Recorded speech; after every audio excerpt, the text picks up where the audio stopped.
Let's begin. The rain hammered the city, a relentless drumbeat against the cracked pavement.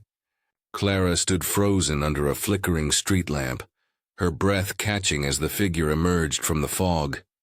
His silhouette was sharp, tall, lean, a leather jacket clinging to his frame. The gun in his hand gleamed, wet and cold, pointed at her heart. "You shouldn't be here," he growled, voice low, jagged like broken glass. Her pulse thundered, but she didn't flinch. "Neither should you, Elias." The name hit him like a slap. His grip faltered, eyes narrowing, searching her face. How did she know him? The alley was a trap of shadows, sodium light pooling in the puddles at their feet. She stepped closer, her boots splashing, her voice steady despite the tremor in her chest. "You don't remember me, do you?" He didn't answer. His jaw tightened and the gun wavered. Somewhere a siren wailed, too far to matter. Clara's mind raced. 10 years since she'd seen him. 10 years since the fire that tore their lives apart. She'd been 16, he 17. 2 kids bound by secrets and scars. Now he was a stranger with haunted eyes and she was chasing ghosts. "Why are you following me?" His voice cracked, raw with suspicion. "I'm not," she lied, her words soft, deliberate. "But we're both running from the same thing." His laugh was bitter, cutting through the rain. "You don't know what I'm running from." But she did. The fire, the screams, the guilt that clung like ash. She saw it in the way his shoulders hunched, the way his fingers twitched on the trigger. She'd spent years piecing together the truth. Letters, newspaper clippings, whispers of a cover-up. Elias had been there that night, same as her. They'd both lost everything. "Put it down," she said, nodding at the gun. Her voice was calm, but her heart screamed. One wrong move and this would end before it began. He hesitated, rain streaking down his face, mixing with something that might have been tears. "You don't get it, Clara. This isn't a game." "Then tell me." She pressed, stepping closer, close enough to smell the leather, the fear. "Tell me why you're here, in this alley, ready to pull that trigger." His eyes locked on hers, dark and endless, like the night they'd fled. For a moment she saw the boy he'd been, fierce, loyal, broken. Then he lowered the gun just an inch. "Because they're coming for me," he whispered. "And now, they're coming for you." The words hung heavy, a promise of danger neither could outrun. Footsteps echoed in the distance, sharp against the rain. Clara's breath hitched. Who was coming? And why now, after all these years? She grabbed his wrist, her touch electric, urgent. "We need to move now." He didn't pull away. His eyes searched hers, a flicker of recognition breaking through. The footsteps grew louder, closer. Time was slipping away and the past was catching up. They ran, the city a blur of neon and shadow, their hands still locked together. The truth was out there, waiting, but so was the danger, and neither of them was ready for what it would cost. The warehouse loomed at the edge of the city, a rusted skeleton under the storm's relentless assault. Clara and Elias slipped inside, the air thick with mildew and forgotten things. Their footsteps echoed on the concrete, each sound a pulse of dread. She could still feel the weight of his wrist in her grip, the heat of his skin against hers. Neither spoke, but the silence was loud with questions. They ducked behind a stack of rotting crates, the darkness swallowing them. Outside, the footsteps had stopped, but Clara knew better than to trust the quiet. "Who are they?" she whispered, her breath warm against his ear. Elias crouched low, his eyes scanning the shadows. "People who don't forget," he said, his voice barely audible. "People who know what we did." Her stomach twisted. "What we did?" The words clawed at her, dragging up memories of that night. Flames licking the sky, her mother's screams, the weight of a choice neither of them should have had to make. She'd been the one to run, to leave it all behind. But Elias? He'd stayed, carried the burden, became this man with a gun and a hunted look. "Tell me," she said, her voice firmer now, demanding, "what happened after I left?" He turned, his face half lit by a sliver of moonlight through a broken window. "You really want to know?" His tone was sharp, but there was pain beneath it. raw and unguarded. "I took the fall, Clara. They blamed me. Said I set the fire." Her breath caught. "You didn't I?" He cut her off, his voice a blade. "You weren't there. You didn't see what I did to survive." The words stung, but she held his gaze. She remembered the boy who'd held her hand as the world burned, who'd promised they'd face it together. That boy was still in there, buried under years of guilt and lies. A creak echoed through the warehouse, sharp and sudden. They froze. Clara's heart pounded, her eyes darting to the entrance. A shadow moved, deliberate, slow. Whoever was out there wasn't just passing through. Elias pressed a finger to his lips, his other hand tightening on the gun. "Stay here," he mouthed, slipping toward the darkness. "No way," she hissed, following him. If they were in this, they were in it together.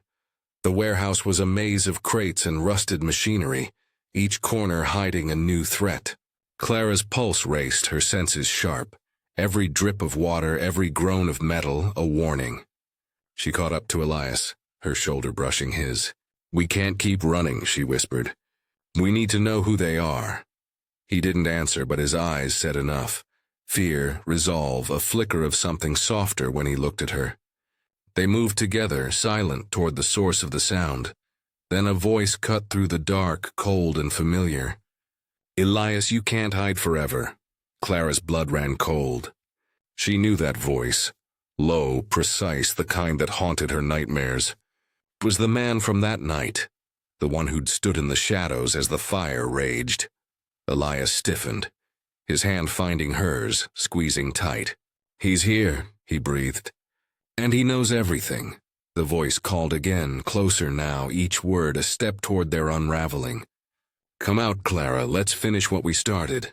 The warehouse air grew heavier, thick with the threat of that voice. Clara's fingers tightened around Elias's, her nails digging into his palm. The man's words echoed, each syllable a needle in her spine. "Finish what we started." She could still see the fire in her mind, orange and vicious, swallowing her childhood home, her mother's silhouette vanishing in the smoke. She'd run, but the guilt had never let her go. Elias pulled her deeper into the shadows behind a rusted forklift. His breath was ragged, his eyes darting like a cornered animal's. "It's him," he whispered, voice barely a thread. "Vaughn, he was there that night." "He knows what we saw." Clara's chest tightened. Vaughn, the name was a splinter, lodged deep. She remembered him, tall, sharp-suited, his smile cold as he'd watched the flames. He'd been the one to pull the strings, to make sure the truth stayed buried. But why now? Why after 10 years? What does he want? She asked, her voice low, urgent. Elias's jaw clenched. "To silence us." For good, her mind reeled. They'd been kids, caught in something bigger than themselves. A deal gone wrong. A secret too dangerous to keep. She'd seen papers that night, half-burned. Names and numbers that didn't make sense. Elias had seen them too. They'd sworn to forget to survive. But survival came at a cost. A beam of light sliced through the darkness. A flashlight sweeping the warehouse. Clara pressed herself against the forklift, her heart hammering. Elias's hand was still in hers, grounding her, though his own pulse raced beneath her touch. "We need to move," he said, his voice steady despite the fear. They crept along the wall, the cold metal biting into Clara's shoulder. Every step was a gamble, every shadow a threat.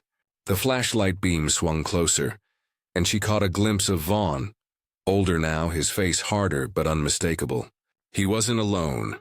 2 figures flanked him, their steps heavy, deliberate.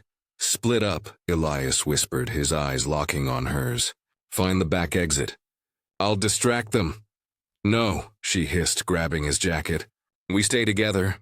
His gaze softened just for a moment. "Clara, I owe you this. Let me do it."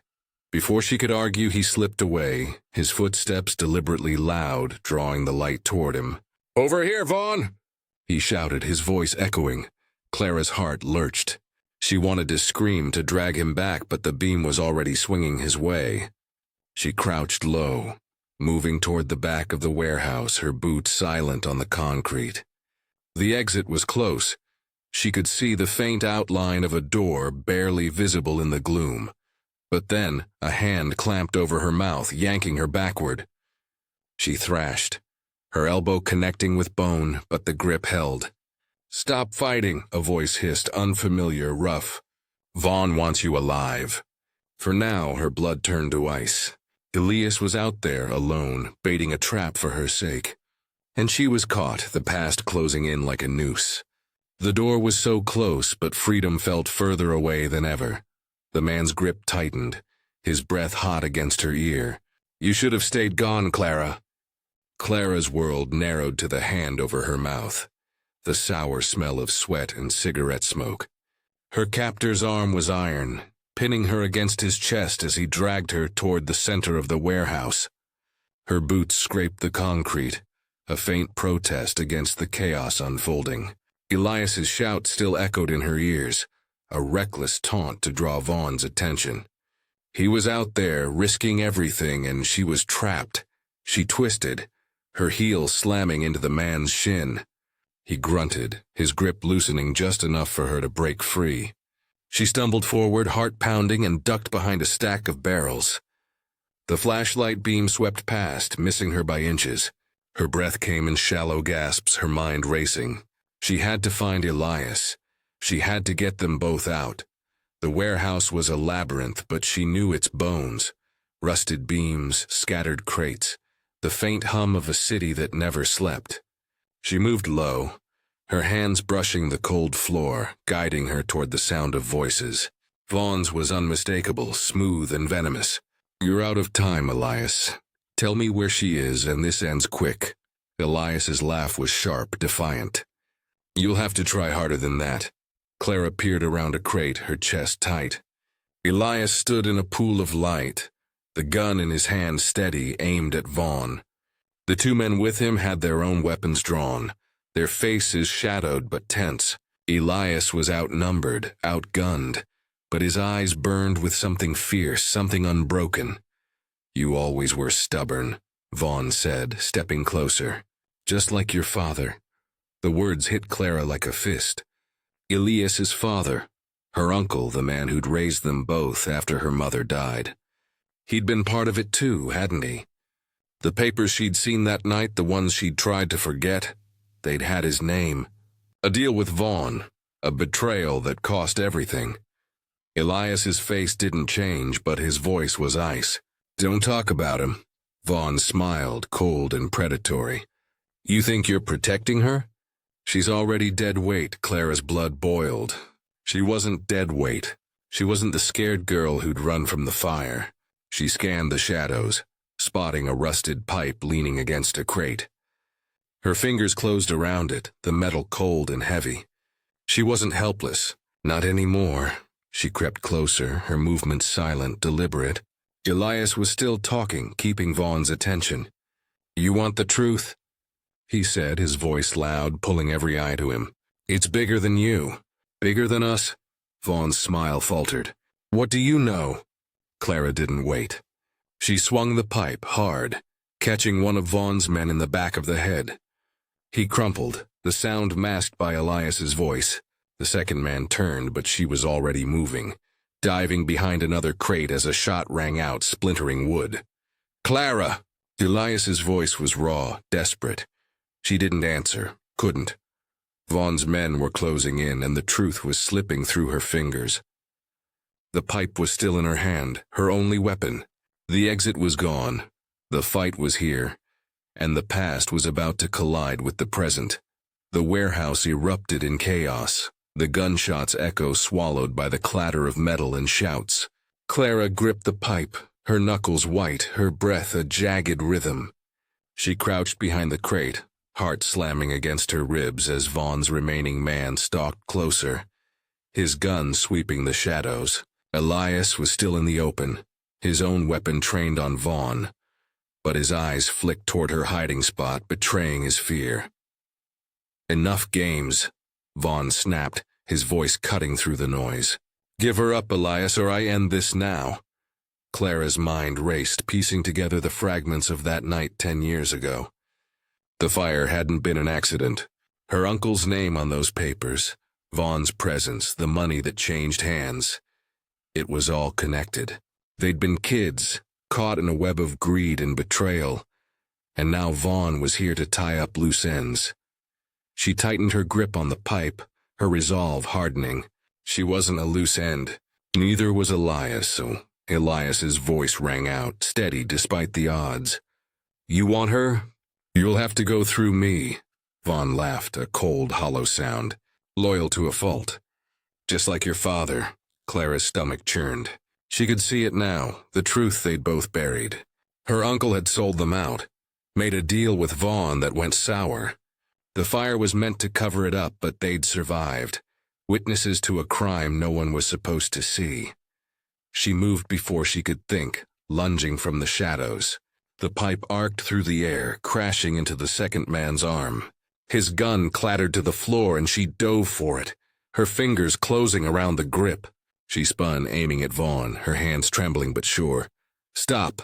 she shouted, her voice raw, echoing. Vaughn froze, his eyes narrowing as they locked on her. "Clara, still full of surprises. Tell me why," she demanded, the gun heavy in her hands.